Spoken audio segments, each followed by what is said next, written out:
Okay, bismillahirrahmanirrahim. Assalamualaikum warahmatullahi taala wabarakatuh.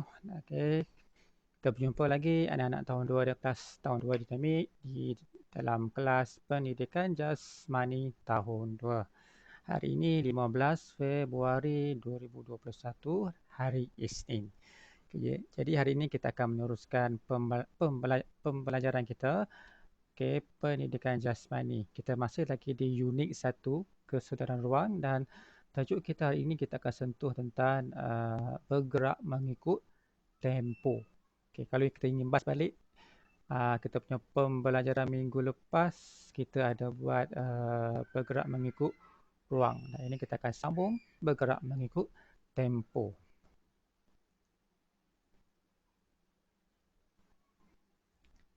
Okey, unit 1, cabaran ruang, tajuknya bergerak mengikut tempo.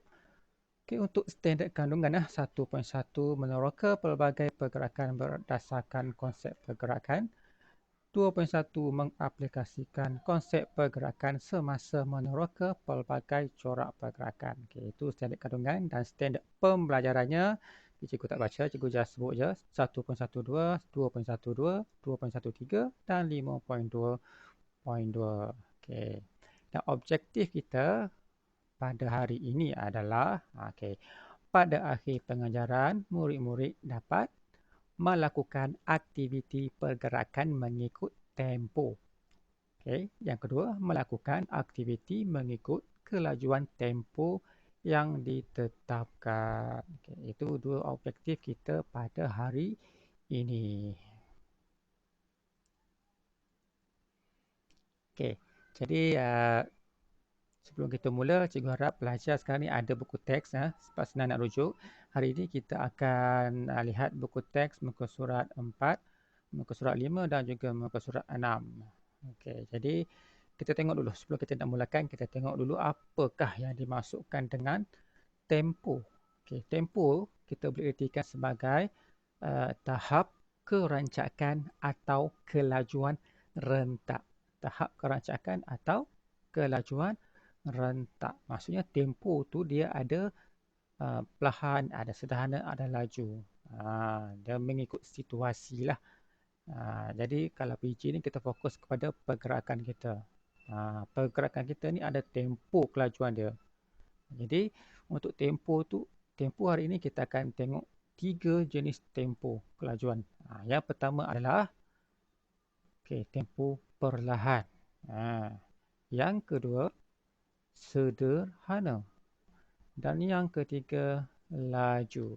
Perlahan, sederhana, laju. Ini 3 tempo kelajuan yang kita hendak lihat pada hari ini. Okey. Alright.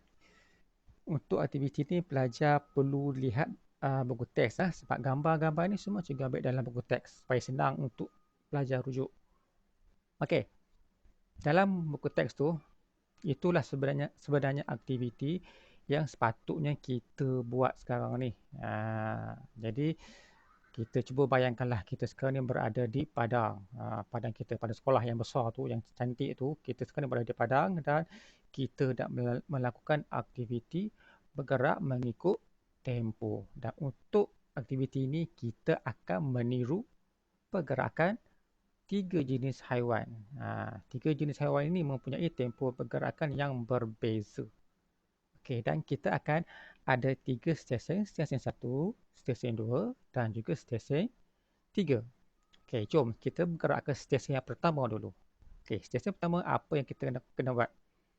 Okey, ini stesen perlahan. Tempo pergerakan kita adalah perlahan. Perlahan, slow je. Dan kita akan bergerak seperti ulat beluncas. Tahu ulat beluncas? Dia punya gerak tu slow je, tak laju. Jadi itu yang kita kena buat. Nak buat macam mana? Boleh rujuk dalam buku teks tu. Itulah contoh pergerakan kita. Ini kalau kita betul-betul buat dekat padang ni memang seronok ni.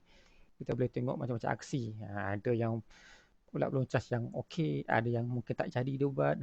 Itu yang seronok. Tapi tak apalah, kita cuba bayangkan. Kita sekarang ni tengah melakukan aktiviti seperti ulat beluncur. Slow je kita bergerak. Ulat beluncur perlahan je. Selain ulat beluncur, apa lagi yang bergerak perlahan? Tempo pergerakan dia perlahan. Macam siput babi. Slow kan? Okey. Okay. Selesai di stesen 1, jom kita bergerak ke stesen yang kedua. Apa kita kena buat? Stesen kedua, kita kena bergerak seperti kangaroo. Dan di stesen 2 ini, tempo kelajuan dia adalah sederhana. Sederhana ni maksudnya tidak terlampau perlahan, tidak terlampau laju. Jadi kangaroo, kita akan melompat seperti kangaroo. Kangaroo tu dia melompat, dia tak berjalan, dia melompat. Toing, toing, toing. Itu kangaroo.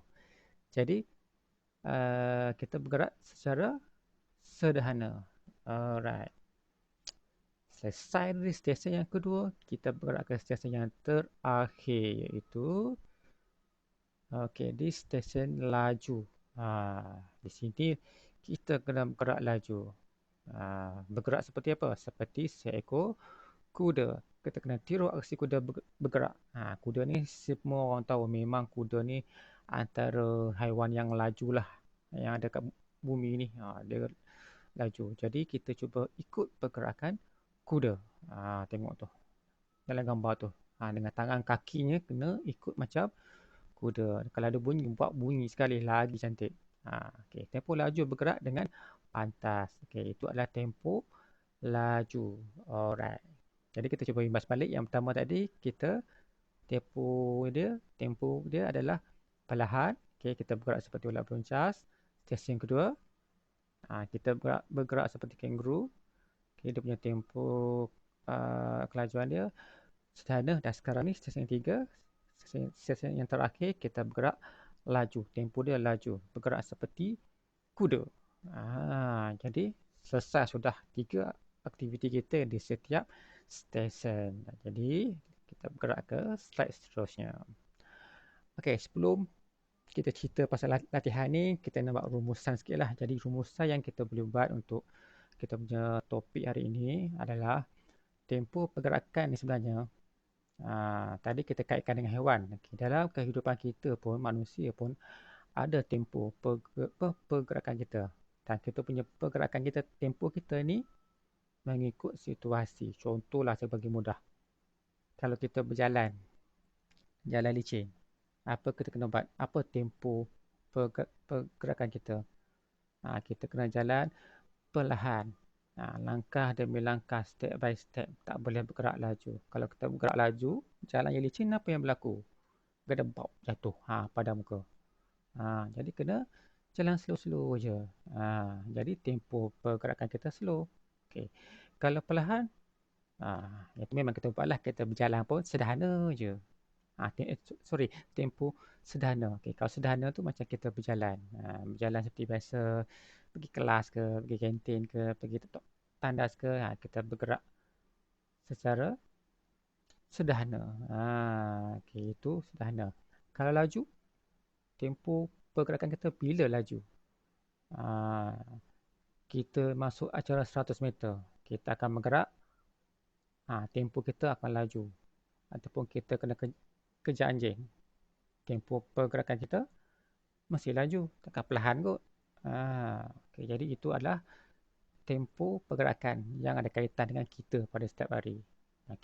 Macam muzik lah. Ada muzik tempo perlahan. Ada sederhana. Ada laju. Jadi untuk latihan minggu ini, simple saja. Apa yang murid tahun 2 kena buat?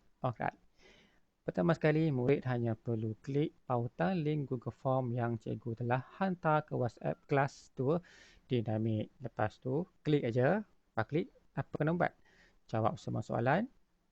Saya sama menjawab. Apa kena buat? Tidak perlu buat apa-apa. Tak perlu hantar keputusan kepada cikgu. Tak perlu nak ambil gambar ke apa semua. Tak payah. Sebab apa? Cikgu akan ambil semua data murid di dalam Google Form tersebut.